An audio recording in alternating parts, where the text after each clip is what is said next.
এত তাপ। আমরা যে দুনিয়ার আগুনটা ব্যবহার করি, জাহান্নামের আগুনের 70 ভাগের 1 ভাগ তাপমাত্রা দুনিয়ার আগুনের।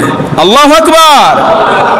চিন্তা করছেন, জাহান্নামের আগুনের 70 ভাগের 1 ভাগ আমরা যে আগুনটা ব্যবহার করি, এই আগুনটা আমরা সহ্য করতে পারি না, আমাদেরকে জ্বালায়া দে, পোড়ায়া দে।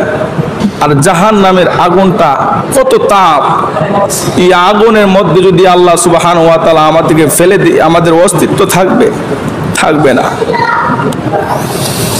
এই জন্য জাহান্নামের আগুনের ভয় অন্তরে রাখতে হবে।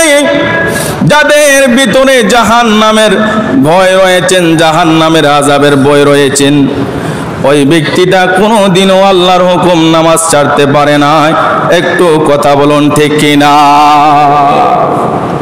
প্রকৃতপক্ষে যাদের ভিতরে জাহান্নামের ভয় আছে, ওই লোকটা সহজে নামাজ ছাড়তে পারে না, সহজে রোজা ছাড়তে পারে না, সহজে আল্লাহর হুকুমগুলি ছাড়তে পারে না।